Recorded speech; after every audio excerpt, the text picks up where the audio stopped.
All right. This is our second attempt at recording this morning because I had some stuff in my background that was giving me a little bit of anxiety. OCD was popping off. Speaking of anxiety, let's talk about anxiety today. Yeah, let's do that. There's plenty to go around these days. Yep. So I'm Cole. You're Dave. No Lucas today. And this is Clean Breakthrough. And this is Clean Breakthrough. Today we're going to talk a little bit about, well, I think we'll talk about. There's no telling where this conversation will meander to. We do a lot of meandering around here, but we're going to talk about the basics of, what would we say, mental health, self-care, taking care of yourself. Yeah, that all works. And I find that when we get away from some of these basics, and everybody's basics are a little different, we do have some like fundamental ones that are just, all humans have, but they're all a little different. And when we get away from them, we may experience more anxiety, more stressed out, less distress tolerance, right, Dave? Yeah, more anger, rage, all of the things. Oh, okay. So Dave is like very early into fatherhood, like a week or two at this point. Yeah, a little over 2 weeks now. So new baby here. And the anchors, if you will, or the basics are kind of all over the place. It's really hard to find like a routine and a rhythm. Yeah, I got a new boss who's creating new schedules and calling the shots around here. Mm-hmm. A little difficult to adjust to her. Mm-hmm. She can be a little bossy. Mm-hmm. Got things to say. Yeah. Or things to do, or things to poop. Poo out. Changing a lot of diapers around this house. Do you know how many you're doing a day yet? Do you have like a diaper count? No, I probably should. If I recall correctly, I think we hit like 300 diapers in the first month. Yeah. If I'm not mistaken. I want to say it averaged out to about like 9 or 10 a day. Yeah. We're probably there. And I would say some of those are like, I put a fresh diaper under her and then she wasn't done yet. So a little more comes out and then I just wasted a whole nother diaper. Mm-hmm. That gets to my OCD as well, but it is what it is. How many times? Go ahead. You finish. Now I'll ask my question. I was just going to say some of the diapers could have been saved that we're going through. Yeah. But I do think we went through way more with our first and our second, just for that reason alone, like being like first time parent, more anxious, worried about like rashes and like all that kind of stuff. And like, yeah, like if there's any PP on this thing, we got to get it off. Yeah. But I do think we did 300 or so. How many times you been pooped on? A good bit. Funny story. Yesterday, I was walking my dog. This is kind of gross, but I was walking the dog, trying to get the dog out of the house, taking care of, and my dog pooped. So I went to look down at the leash and grab a poop bag out. And of course, I'm like looking at my hands and the poop bag, and I noticed that I have poop still on my finger. So I give it a good whiff of like, oh, what is that? And sure enough, that is my baby's poop. You whipped it? Hand. Oh, yeah. Oh, I whipped it. Had to be sure, dude. Could have been anything. Could have been mustard, But yeah. And also that just shows like knowing you and who you are and how you like operate. Like for those who don't know, you're very tidy. You're very organized with your cleanliness. And for the fact that you be walking out of your house with a piece of poop on your finger just shows like the chaos of early parenthood. Yeah. Yeah. I have another funny story. Can I share with you really quick? Sure. And this just speaks to the chaos and lack of sleep, which is what we're talking about. But as you know, like we were in the hospital having the baby. We come home for a night. Well, obviously it's your first night home with a newborn. The adrenaline's pumping. You're not sleeping, dude. Or at least I wasn't. I was like excited to be home with this baby. I'm also worried like all hours of the night, is she breathing? Then the next night we had to go back to the hospital. They didn't like where her bilirubin levels were at. So they were like, hey, we want you to go back to the hospital. We're going to put her under a bilirubin light and give her some light therapy treatment, or they call it phototherapy treatment. So we got to do that. Miserable, dude. So they put our baby, put goggles on her. She hates the goggles. They're putting her naked under this light. She's screaming all night long. You want to pull her out, but she needs to be under the light. And but you want to comfort her. So it was just an awful experience. And so now I'm like 3 nights, no sleep. And you're just in and out of it. Like I have no clue what's going on. Like I might get 30 minutes or 15 minutes of sleep. Morgan's like, oh yeah, you were like snoring over there in your chair for like 10 minutes, and then I would snap back out of it. But there was one time that I went to the bathroom that night in the hospital, and so I go to the restroom, use the restroom, and in the hospital the floors would like come up the wall a little bit. Yeah. If that makes sense. Like the floor covers the floor and then it goes up on the wall. I think so they could like spray it down if they needed to. And then there's a drain in the middle of that hospital bathroom floor. But dude, I'm using the restroom and I look around and where the bathroom floor was coming up a wall just started like flapping. And I'm like, I'm hallucinating. And dude, I got so scared because my first thought being a person in recovery is like, did I take something? Oh yeah. Is there a chance? Like my first thought is like, is there a chance that like something got into my system from being in this hospital? I knew I took a Tylenol the other night. Was it not a Tylenol? Did they accidentally hand me a different kind of medication? So I'm like freaking out for like 5 minutes. And then I come out and I tell Morgan and she was like, it's okay. You're just like exhausted. Try to get some sleep. Yeah. But yeah, it was like full on hallucinations, which I've never done in my life. Just I've hallucinated plenty in my life, but it was always because I took substances. Yes. I've never hallucinated just on a lack of sleep with nothing in my body. Pretty impressive. You still have first, Dave. Flappy walls. Sober, flappy walls. How about that? Yeah, it was crazy. It was like they were about to start talking to me. I had to get out of there. Yeah, dude. There's no telling what they would have said. Good sleep.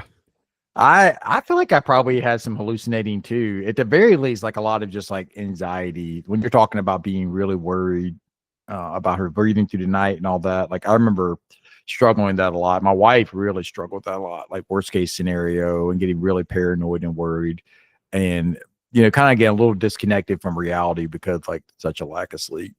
Yeah. Yeah. Yeah. It's tough, man. Yeah. There'd be like that first night home. I'd be like, sticking my finger under her nose to try to feel the air moving. And then she'd stir and I'd be like, oh, thank God.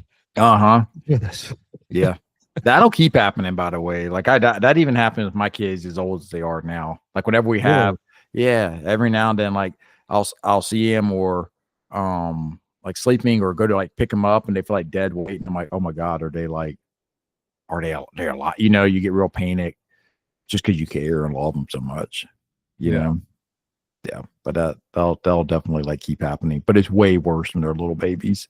Yeah, and you hear of things like SIDS and stuff like that. So you get really like, I don't know. Gotta be careful there for sure. Yeah. Oh, and that was my 4th night, no sleep, because we had to stay because she gave birth so late. We had to stay 2 nights in the hospital, then 1 night home, and then after that 1 night home, we went back to the hospital. That was the bilirubin phototherapy night. So 4 nights, no sleep. It does some wild stuff to you. There's a reason it's a form of torture to keep people from sleeping, you know. But you slept good last night. Yeah, I had a great night last night. Feeling good this morning. Yeah, I had my wife's mom come over. She pulled like a night shift with my wife, and they let me retreat to our spare bedroom and catch some Z's, dude. It's good stuff. Yeah. Well, let's talk about some of our like basic things. You know, this conversation was born out of like talking about your sleep adventures or lack thereof. My wife recently got one of those rings that measures your like heart rate and all those kind of things. And I found that interesting as well, because it's measuring 4 big categories, which I think is like an easy place to kind of launch into like just basic foundational building blocks of like taking care of yourself, you know. So one of them is sleep. That's one of the things it's measuring. And Do you struggle with sleep, Dave? Like besides like baby time, like do you feel like you struggle with sleep? You have a hard time going to sleep at night, or is it something that's like pretty easy for you? I go through phases. If I'm really stressed, if like it's work stress or if there's just a lot of stress or pressure that I feel in my life at any given time, I can struggle. Like I feel like I lay down and the thoughts just start rolling of like, Mhm. these are things you need to do. These are things you didn't accomplish. Did you remember this? Did you remember that? If I'm at a place where things feel like they're smooth or smoother, um, I can hit the sack and I'm down in 30 seconds. Mhm. My wife will look over and be like, how did he just do that? Yeah. But I also have sleep apnea. So I could also argue that I never really sleep great. Yeah.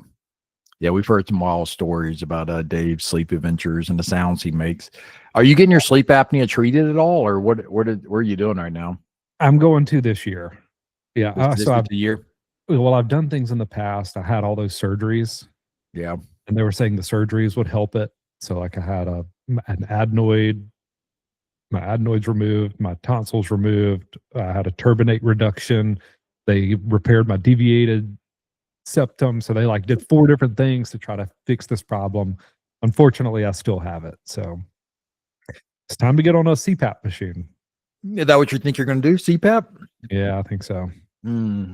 So I also have sleep apnea, and I would say my sleeping is like pretty similar to yours. I think I'm probably like not as prone to the anxiety keeping me awake at night. Um, I'll have that every now and then. I'll have a hard time sleeping because I'm worried about something. But for the most part, I feel like it doesn't affect my sleep. What gets me more though is nighttime procrastination or revenge procrastination, in which I'm like scrolling on my phone or watching a show that I want to watch, and I'm like, oh, just one more episode, or oh, wait, it's already like 11:30. Oh, it's already midnight. Like that's the thing that will get me more.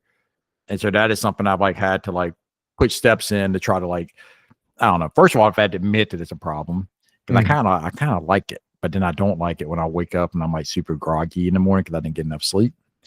So I've had to be honest, like, hey, this is a problem. And I put in some like barriers in place. One of them is like I use that device called a brick, to block like social media on my phone. I have to like walk out to my fridge and scan my phone on the device on the fridge. It's like a magnet, and that will unlock social media apps, which is where I do most of like my like doom scrolling and revenge procrastination. And then I've also probably in the last year have gotten a lot more diligent about reading before I go to sleep, as opposed to like watching shows, especially during the week.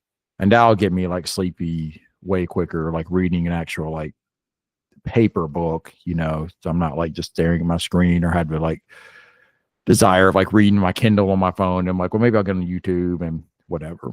So Yeah. super common with ADHD, to have this like kind of doom scrolling or revenge procrastination that happens at the end of the night. But for my sleep apnea, I use a mouthpiece. I did the CPAP for a while, Mhm. and I didn't love all the tubes and carrying it around, and it was fine. Like I think it did a decent job, but it also like, I don't know, it's just a lot on your face. Mhm. So then I got a mouthpiece, and it has been helpful. I haven't had a sleep study with while using it, but I don't snore anymore. So a mouthpiece and mouth tape are the two things that I've been using. And it's Yeah. not ideal. I'd rather not, but it's better than like snoring all night. And I do feel slightly more rested. And I do want to try the mouth tape. I feel like that would help me a lot. I still snore even with just mouth tape. Cause I Yeah. was like, yeah, I was like, man, maybe if I just use mouth tape, I'll be okay. But I still snore. And for me, like the way it's explained to me, it's my jaw falling backwards Mhm. and closing my airway. And the mouth tape isn't enough to hold my jaw in place. I have to have like the mouthpiece, which is the top and the bottom, to keep my jaw from falling backwards. Yeah. And it's because when it falls backwards, that's when my airway gets blocked and I start snoring. Yeah. So That makes sense. You have to be careful with the mouthpiece though. So my mom used a mouthpiece for a mhm. long time and it started to mess her teeth up. Yes. And then she had to go back to a CPAP, and her dentist was just like, "Hey, it just is what it is. Like, you can either continue to destroy your teeth, or you can go back to a CPAP and deal Yep. with all the tubes and the travel and the headaches that come with it." Yep. I got super scared when you told me about your mom like having that. Yeah. So when I saw my dentist like a month ago, I was like, so I am using a mouthpiece. Like, this is what it feels like. And luckily they said everything looks fine, Nice. and like as long as your bite's okay, which it takes like a little bit of like, I have to do some exercises in the morning to get my jaw to like be in a position it needs to be in, but my actual bite is fine. Yeah. But it's just this is the other thing too, and we'll see it even in this conversation. When you adjust like one thing, it's going to affect something else, right? Like, Yeah. I'm not snoring anymore, but maybe my like jaw is sore, or I'm not snoring more, my teeth are messed up, or no, I got a CPAP, but I'm also like, it bothers my wife to have a CPAP because it's like make noise or whatever the case is. Mhm. When we adjust one thing, and you're going to see it even in this conversation, when we kind of go through these four like basic building blocks, like they all like they overlay each other, affect each other. Yep. So the next thing that the ring measures sleep. The next one that is measuring is stress management. Now, look, this isn't like the hype up these rings or whatever. I don't know exactly how they're reading that, but apparently they're looking at your heart rate, how it goes throughout the day, and like, how do you appear to be managing your stress? So it all obviously ties to sleep. That's one of the things that keeps us both up at night. What would you say comes to mind when you think about your stress management? Like, what's really good that you use for stress management, Dave? Exercise. Mm-hmm. But hey, and that's another thing that has just totally gone out of the window in the past 3 weeks since we had a little baby. Like, I've stopped working out, just been in survival mode to where like I'm getting to a place now where it's like, okay, dude, you have got to get back in a routine or you're gonna like your walls are gonna crumble. So but working out, that's a big way I deal with stress. Like, there would even be times where my wife and I would start to get in an argument, or we have a difference in opinions on something, and I'm like, "Hey, I need a minute. Give me 30 minutes. I'm going for a run, and I'll come back, and we can talk about this in a much better way." Like, this is what I need to do really quick to deal with the stress that even the thought of this is bringing on for me. So I would say that's my probably best counteraction to stress. Wow, what would you say? What is yours? Well, I think first and foremost, good night of sleep.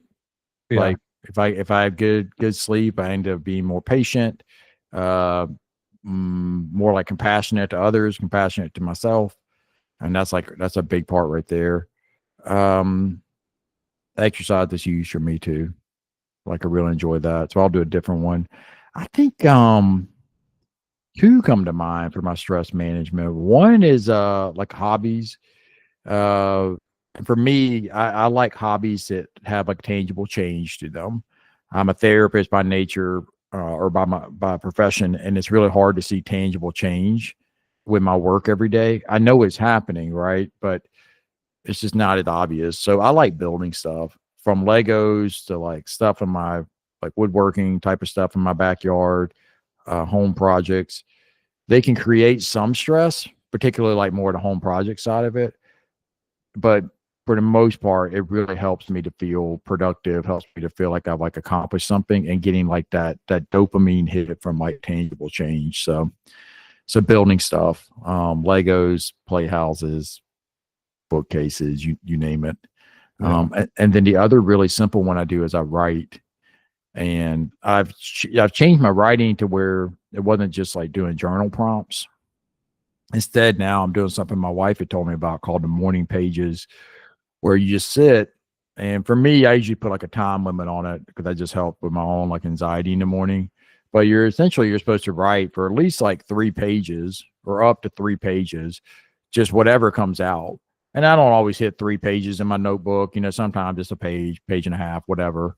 But just kind of like getting out. But I'm getting like all this like these thoughts and feelings in my head, and just writing, and it's just whatever comes out, and it's supposed to be at a frequency in which your hand is like slightly cramping. So sometimes I'm writing blah blah blah, I don't know what to write. Sometimes that's literally what I'm writing, but I'm just getting it out, and they'll jump to like something like, well, I really want to do da da da, or maybe we should try this at work, or this is how I'm feeling about this conversation with my wife, and then my kids are doing this, and I'm really proud of them, or my kids are doing this, and I'm really mad at them. Like, just letting it flow. And then sometimes it's like almost creative stuff. It's almost like I'm writing like song lyrics or like poetry in ways. None of this stuff is like meant to be revolutionary. It's just similar to exercise, is a physical expression of distress, kind of like wringing out that washcloth. This is similar to it with the writing. So those are two like stress management things I do.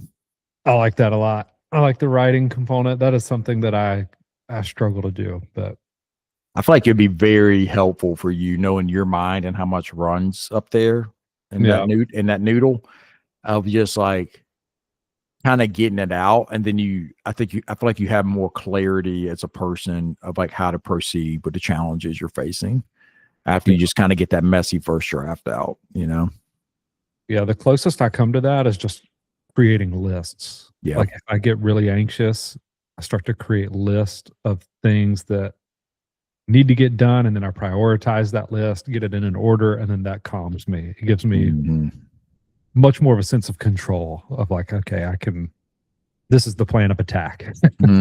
Yep. Yeah. Any other stress management things? Anybody do we respect? Did we observe something they clearly do for stress management that comes to mind? I'd say Lucas is a gamer. Big gamer, which is a good way to get, just like into a different world for a bit. Other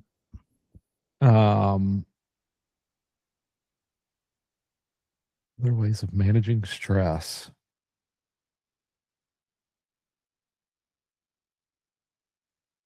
Did someone come to mind for you?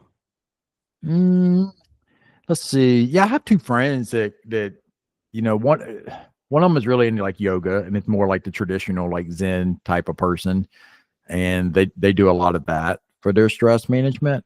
And then the other one is much more like adventurous. And this is really two other friends I have, but they create like challenges for themselves, and that's their building.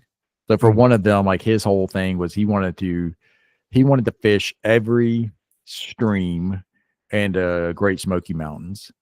So in the Smoky Mountain National Park. So he literally like had this like 2-year project in which he had looked at maps and like planned these like days in which you would hike to these like remote streams or he'd go hit like really big ones and fish. And it was just like this really good way for him to have like a sense of like adventure and purpose on the weekends. So that's another way of like stress management. It's like finding something you can build. And the other one is he's more like a mountain biker, and it's a similar thing, like planning rides, going and riding, doing that kind of stuff, getting time out in nature. Yeah. It's good stuff. Yeah. The next one is and I don't know how much we want to get into this one, but the next one is measuring is like your just basic like bodily health, if you will, like your respiratory and cardiac health. So like your blood pressure, your beats per minute, your oxygen saturation, which I don't really understand what that is, but it's measuring that. So we don't have to get much into that because we're not doctors or whatever. But I do think like what probably comes out of this more in my mind is like, are you taking care of your physical health? Like in terms of going to the doctor when you need to go to the doctor, what are the barriers to that, etc. You go do your physical, Dave. You get your blood pressure looked at. I do. Yeah. Yeah. I can be a little OCD with that too, where I get my blood drawn every year. I want to know levels of things. Yes. Yeah, I'm a big fan. How often do you go to the dentist? Every 6 months. Oh, is it every 6 months? I thought it was more than that for a while. It was. I was doing every 3 just because I like to get my teeth cleaned. But dude, to me, there's no better feeling than coming out of a dentist's office with just that glossy feel on your teeth. So funny. Because I feel like most people like I think most people are probably neutral about the dentist to not liking the dentist, Yeah, it's funny because I hated it as a child. Really? Absolutely hated it. I had to have a cavity filled my first time as Yeah. like I was probably 12. I was younger, maybe younger than that. And I remember coming home and I drew a picture of my dentist's face and hung it on a door. And I was like throwing things at it. So my mom would come up and be like, "What are you doing?" And I was like, "I'm hitting the dentist." David, who are you? Because I hate it there. Um, yeah, fun fact of something I did when I was a child. But now I went from that to like loving it, Yeah. loving that I could have a place to take care of my oral hygiene and like clean my teeth and Yeah. I feel like I like it pretty well. I wouldn't say like I love it. Like I wouldn't like I do love that feeling you're talking about, so I definitely use like the good toothbrushes, like the electric toothbrushes. I floss right before we did this. My mouthwash. I try to like catch that feeling or replicate that feeling with my teeth as much as I possibly can. But yeah, I'm every like 6 months. I do feel like in my 20s, I procrastinated hard on that though. And I think that was out of more of like, I don't know, basic like just procrastination and poverty or scared of it. You know what I mean? Like, oh my gosh, if I go to the dentist, it's going to be so expensive, even if I had insurance. And I would just like procrastinate on it. And same thing with going to see the eye doctor. Like I like let several years lapse before I would go see the eye doctor to get my new contact prescription. I let my year-long contact prescription last like 3 years. And yeah, my doctor was horrified. He was like, "You're lucky you haven't had like an infection in your eye." I'm like, "Well, I keep them clean. I take them out every night." He's like, "Yeah, but these things are only supposed to last like 1 month, and you're stretching them like triple the time that they're supposed to last." yeah, So this is that like procrastination thing that comes up like similar with going to sleep at night. I'll do it about like my health stuff, but hit 40, so I'm trying to be much more on top of it, doing my annual physicals and all that kind of stuff, you know. And then if they like prescribe me medicine, actually take it and all that, you know. yeah, yeah. I'm a big fan of all that stuff. I even want to. There's like a trending thing right now where people pay the money to go to Turkey or foreign countries and have full body scans done. That go Oh, from like interesting. bone density to the amount of cartilage that's in between their joints to like I'm talking full body scans, and I'm dying to do it, dude, because it's much cheaper to do in another country than it Yep. is in America. I'll tell you what, dude, we'll go to Turkey. You get scanned up. I'll get me some new hair on my head. Dude, don't tempt me with a good time. Dude, let's go. I'll get some extra hair patched in my beard too. Me Really too. Me fill too. some While I'm at it. Hey, a little 2 for 1. Can I get scanned and a little beard filling up? Come on. yeah. But I'm all about that kind of stuff today. Yeah. But just like physical health stuff. And that's the other thing too. Like, oh man, I have so much empathy best I can for people who have like chronic health issues. And I'm really fortunate that I don't have any, like I've had a hearing loss my whole life, but I haven't had anything that wasn't more of like, besides that, it's more like circumstantial, like having a torn ACL or breaking an arm or whatever. Like there's like a clear like injury and heal, but having like chronic illnesses, man, I really feel for people because when I get sick, dude, it takes about 36 hours and my world is crumbling. Yeah. Like I become very like nihilistic, depressed, and I'm like, all is lost. Life will never get better. This is just what it is now. And I'm like laying on the couch with the flu, like can't find gratitude. Everything's the worst. And I'm just like a broken mess of a human. And so I have like a lot of like empathy and respect for people who deal with like chronic illness and feeling like that. Because I don't have that type of fortitude, or at least haven't been pushed to have that type of fortitude. So I have a lot of gratitude for that. So yeah, overall health, that's another thing is measuring. And then lastly, let's see. Lastly, it's just movement. Yeah. Movement. I say the word movement because that's what the actual ring is measuring. But I think it's important to distinguish between like moving and exercise, because I think so many people have like a stigma against the word exercise. Mm-hmm. You know what I mean? What comes to mind when you hear that, like the difference in the word movement versus exercise? I don't imagine you have that stigma, but what would you imagine it to be like? I mean, when you say those two words, when you say exercise, my head goes to what I know. It's like, oh, rowing, biking, running. When you say the word movement, it's like, okay, I'm counting my steps on my Apple Watch. Mm-hmm. And I contributed to steps, um, which is great. And I was even watching a video yesterday about they would take a certain number of people, like 1,000 people from different cities, and it was crazy how even amongst different cities, like people in Atlanta moved a lot less than people in this city where the public transportation wasn't as good, or it was like Austin, Texas, where people were just like walking more, or people in Seattle where the weather's terrible, they're not walking hardly at all. They're not getting a fraction of the steps that people were getting in Greenville, South Carolina, you know? So just like that plays a lot into people's mental health, physical health, just those extra steps per day. Mm-hmm. And then you Yep. want to ramp it up from there, talk about like a place we know and love, Italy, where like people walk everywhere. Like they're getting thousands of steps on a daily basis. Mm-hmm. So much walking. Lucas said the whole thing on this. We can get him on here talking about like conspiracy theories around this. And so I don't know if this is actually true, but Lucas said something along the lines. I'm going to say that because I may be misquoting him here. That when they were designing like American cities and stuff, there was a big push by auto lobbyists and manufacturers to make cities not walkable, so that people would have to rely on cars more and rely on which would make their sales go up, right? And so there was like a lot of like people in the cahoots about that, if you will. And I mean, I could see some truth to that, perhaps. I don't know. I also think, you know, America as a country is like just a lot bigger geographically than Italy, you know, than some of these other places. But the way our cities are designed, at the very least, it's not super walkable, at least not here.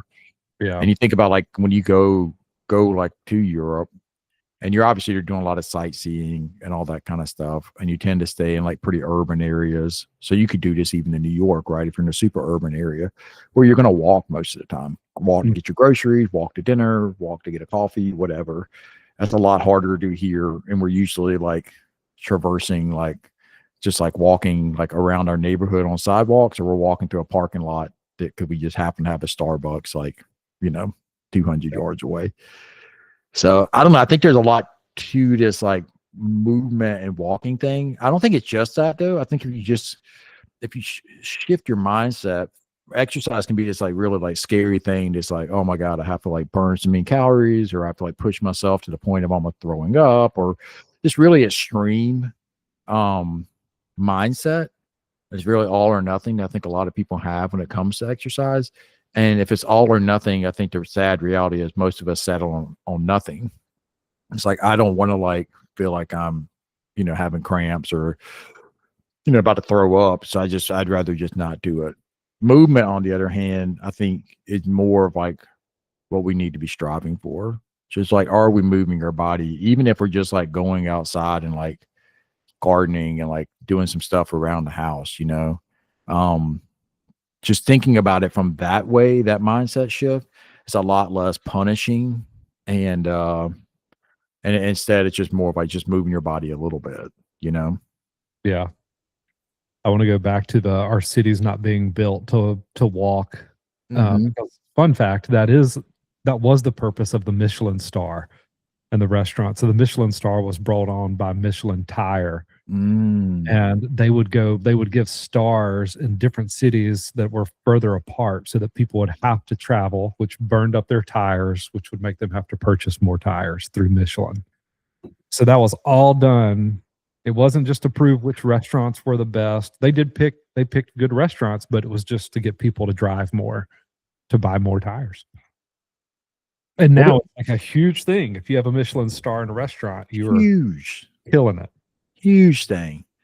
What do we even do with that information, Dave? That just seems so backwards. Yeah. Pretty wild. I will say from to the Europe city situation, which is the only other like country I've ever really been to, or only other continent I've been to, that the walking and stuff, like I do enjoy also just the time outside, you know, And I tend to, I even though I'm on vacation and stuff, I tend to like still have like stress and a lot of like the similar thing, but I feel like I regulate quicker. And I think some of that is like the movement and getting like outside time. That really like helps with that, you know. I've Yeah. also noticed too, like even if I go to these places and spend, 2, 3 weeks, eating out a lot, you can't being on vacation. I generally, not that this is the point, but generally, like lose weight when I'm Mm. on these trips, which is kind of crazy.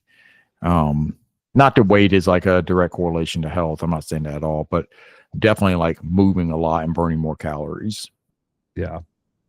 I'm glad you just brought that up because I do think that that's such an important piece of the puzzle is just being in nature. I think nature does a lot for us. And that can sound super woo woo, but even as the stage of life I'm in right now, I can have a really fussy baby and it's like outside is magic. Like the minute I walk outdoors with her and she feels the breeze and the birds are chirping and there's pops of green, which she can't even make out a tree yet, but I'm sure she can see these big, massive structures, objects in front of her, but she quiets and her eyes go wide and she starts to just look around, trying to figure it out. And I don't know how accurate this is, but I even heard that like it's in our nature to like when you take a baby outside, they're supposed to quiet because there's something deep down rooted in us of like, because if they cry outside, it could bring on a predator. Oh, Like, interesting. it could alert the lions or whatever creature is around that could kill you and eat you. It could alert them that like, here you are. So there's something inside of that baby that their brain is saying, okay, quiet down. That's fascinating. I've never heard that before. Yeah, I thought that was. And again, I don't know. I don't have any science or data sheets to back that up, but it was pretty cool to hear, and I could see where it could be true. Well, it's such an interesting idea too, because even if it's, I don't know, like the idea of like going out into the world and being more quiet and still and taking it in, I think helps us remember that we are a part of the world. We are not the center of the world. And I think we get so disconnected from it and we think like, oh, like we are the end all be all. And that's just not the reality of it. Like there's a lot going on around us. And it's easier to see in nature, especially if you're being still. There's a lot going on around you. I mean, I know people like get drunk and stuff doing it, but like a lot of people like to go sit at the beach. They enjoy just sitting there watching the wave coming in and out, Mhm. and the seagulls flying, and see a crab come out and like go crawling around. There's a novelty because you maybe don't go sit on a beach every day, and then you're also like paying attention with more of like a childlike wonder, you Yeah. know. So yeah. So there you go. Going outside, that's part of stress management too. But those are 4 big areas: sleep, Well, movement, stress management, and then just like your physical health. yeah. Well, and now I would just like to tie those to what those categories look like in addiction because I'm Ooh. thinking back to myself, before I got sober, and all of that stuff was out of the window. Like, you want to talk about diet? I went through phases of my addiction where it was just like junk food. I was living on um, honey buns, just like whatever would bring dopamine to my body. Mhm. That's what I was going for. So like sugar loaded stuff. So my diet was like Dr. Pepper, honey buns, oatmeal cream pies, like just awful, and fast food. And then I also went through a phase where drugs became more important, money became more important to get drugs. So I would literally go and buy like a 15-pound bag of rice, and that's all I would eat. I would just eat rice so that all of my other funds could go towards drugs and me Mm. getting my fix.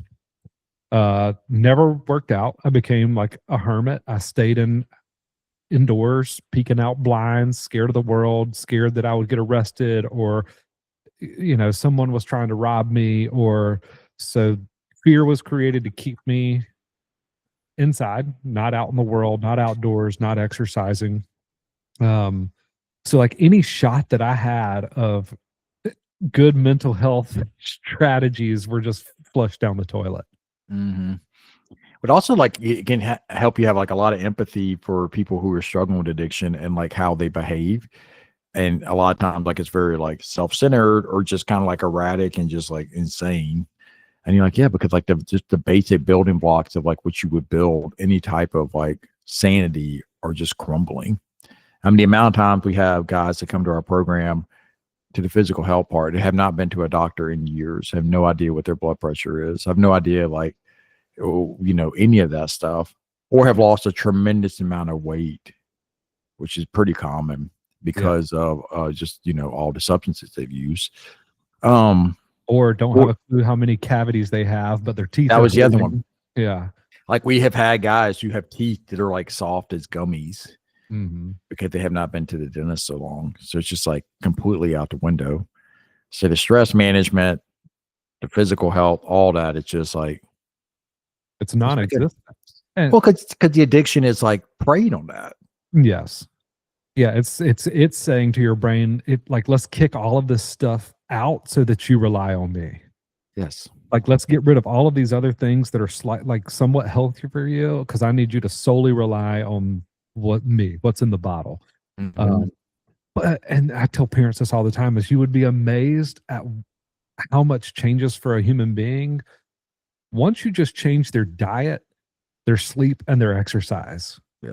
Like, if we can start to rein those things in, like, medication may be in a whole nother ballpark by that time. Like, I don't care what medication they're on today. Let's get some better sleep hygiene, a better diet. Let's get them exercising on a daily basis or on a daily basis.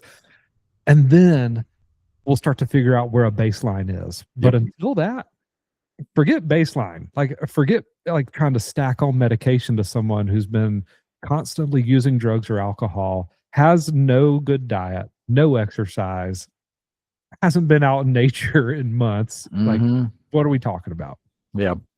I think another place you can get a lot of empathy for is just think about how many times people who are not addicts still neglect those things.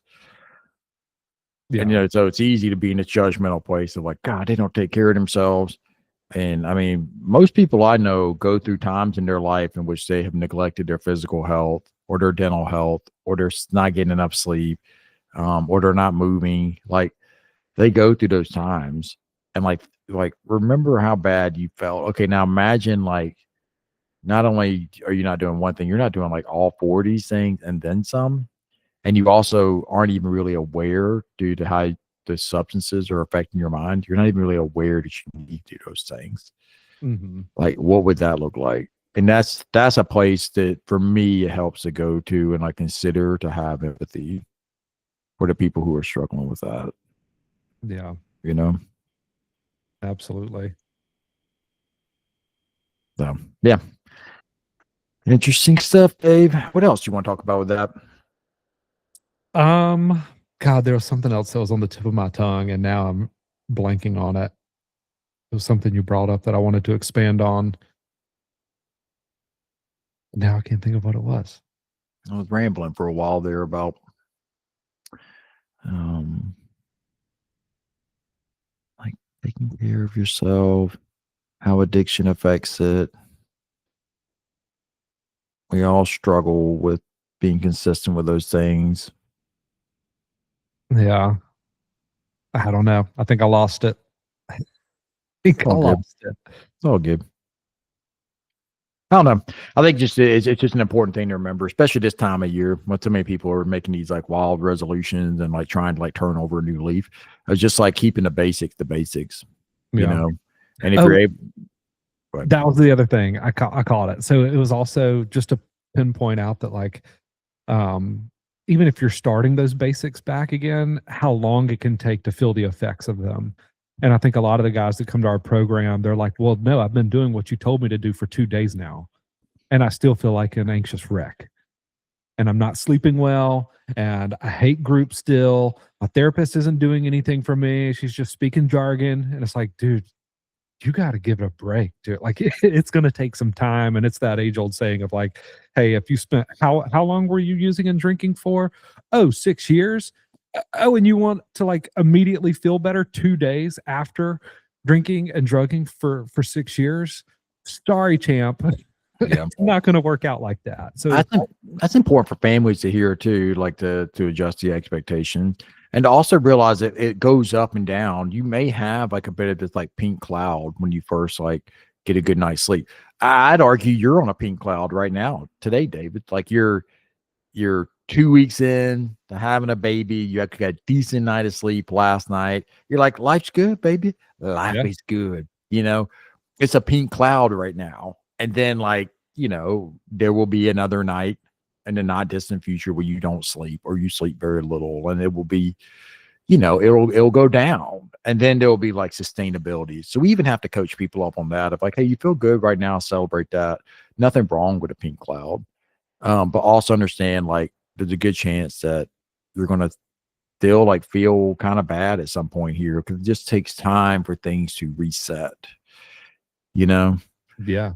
And that's important for parents to know too. Cause like, oh my gosh, when he first got clean, he was feeling really good and like really positive, and now he seems like he's down again. What if it's something more? Like, just give it time to regulate.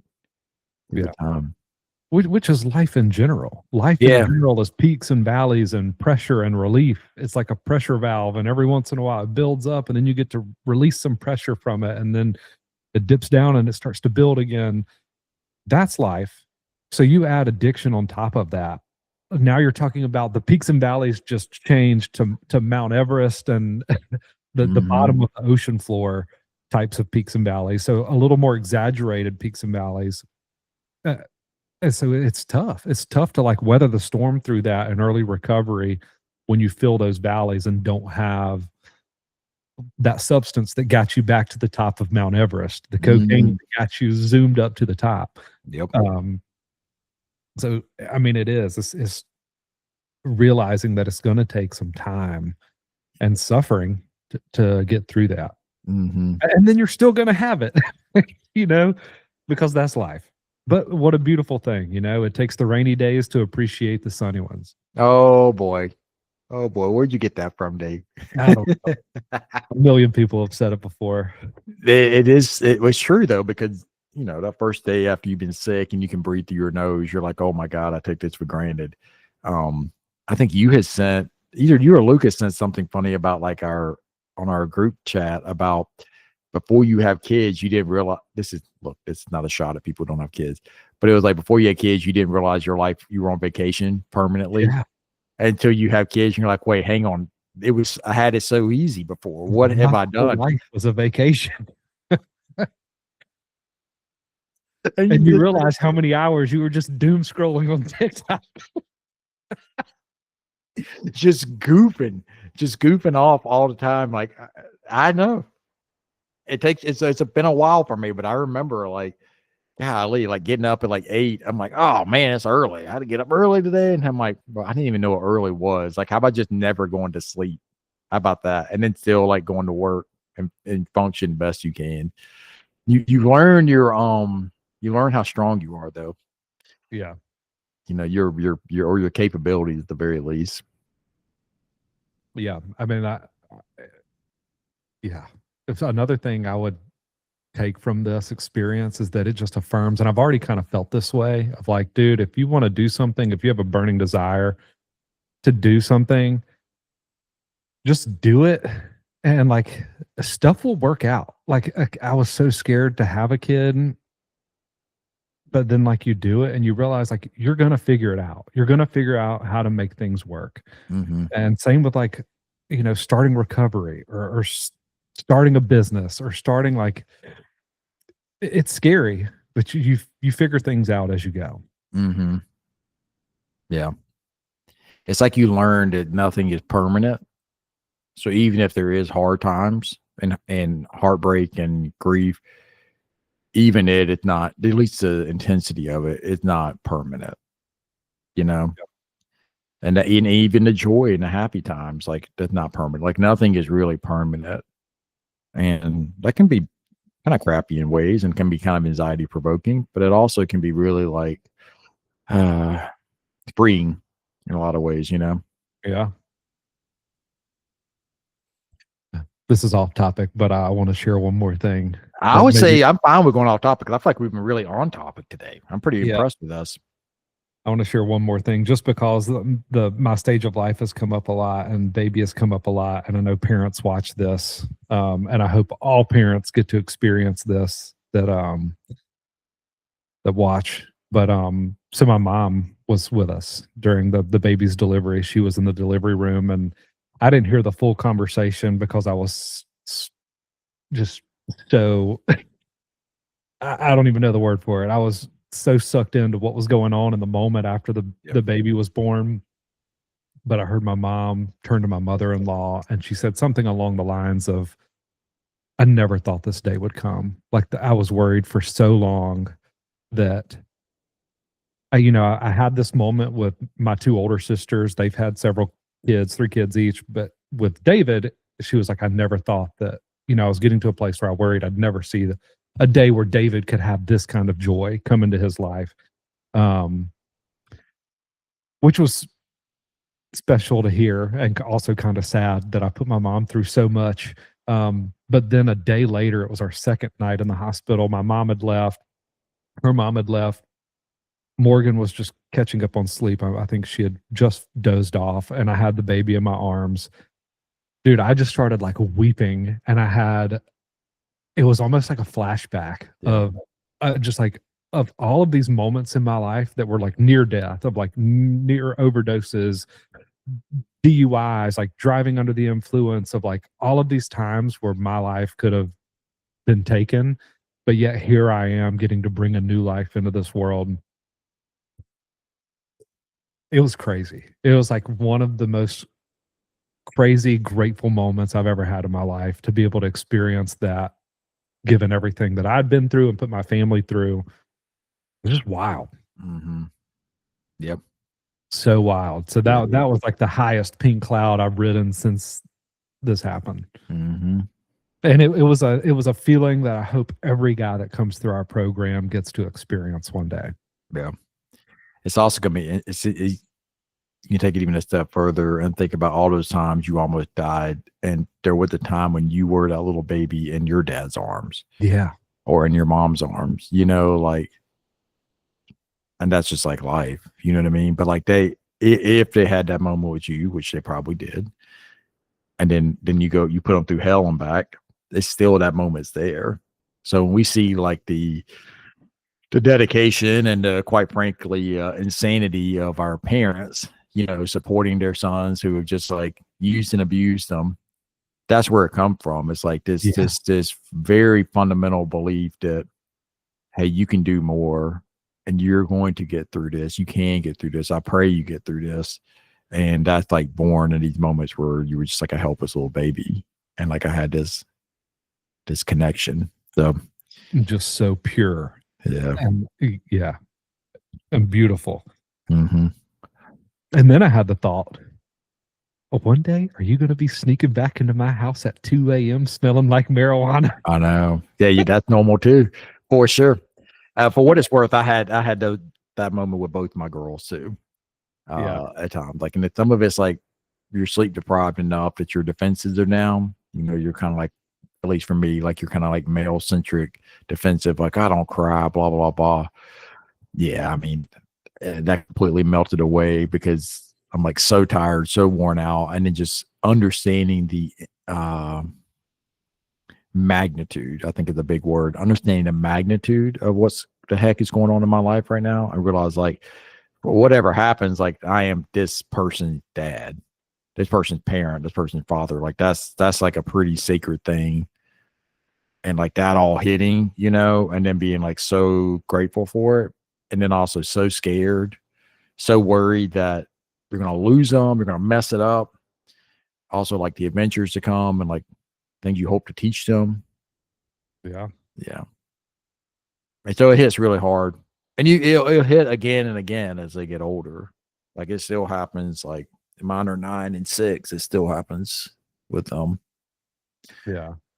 To the same level that it did when they were a newborn in your arms. Well, I think it's different because it's like we have more of a relationship now. Yeah. You know what I mean? It's like, they have absolutely like drove me crazy, and they have made me laugh hysterically. I have like immense like love from them. We have a much more like dynamic relationship now. And so there's a different purity to it. That even with all that, like all I want is them to be like happy and okay, I want them just to be okay and to know they're enough. So it's just different, I would say. I haven't, thank God, I have not been as sleep deprived as I was in those early days. So like some of my like natural defenses, they're still up.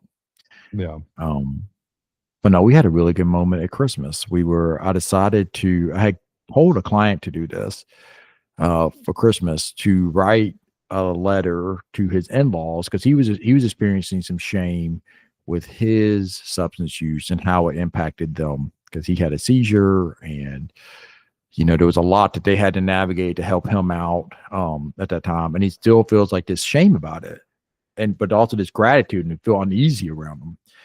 And this happened years ago, but still felt it. And I was like, man, like maybe say that, say that in a letter might be easier. A letter of appreciation to them, like it's like a part of like a Christmas gift, right? So he did that and everything, but I had the same idea. Like I think what I'm gonna do on Christmas morning is give like gifts or whatever, like between Christina, the girls, and myself. But I'm gonna write each of them a little note, and I did in a form, or this year, a form like a poem, like kind of like a silly poem, like there were like fart jokes in it and stuff like that, as you can imagine, knowing my family. But there was also like sweet moments in it too. And so then when I read the 6-year-old's poem to her, she just started like crying and came and got in my lap and was crying, like kind of like happy, like sweet tears, Yeah. And I forget with her sometimes, because she's the baby of the family, I forget like what she understands. Sometimes like I didn't think it was going to hit her on that like emotional level.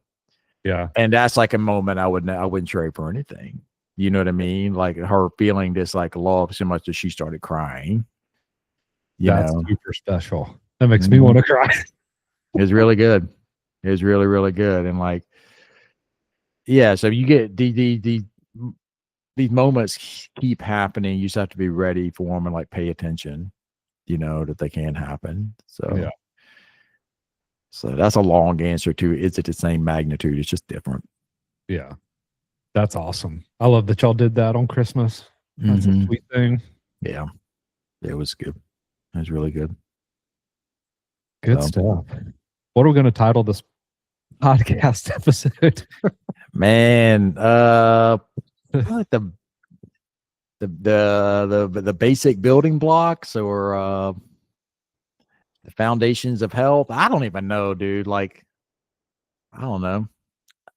Did we say it a minute ago? Like keeping it simple, or back to the basics? Back to the basics. Back to the basics. There we go. There you go. Back to the basics. We feel like we said something that could be catchy. Back to the basics. That's it. Yeah, that's catchy. Cool. Well, you got anything else before we wrap it up? Nope. That's it. That's all I got. Then we'll wrap it up there. All right. Bye.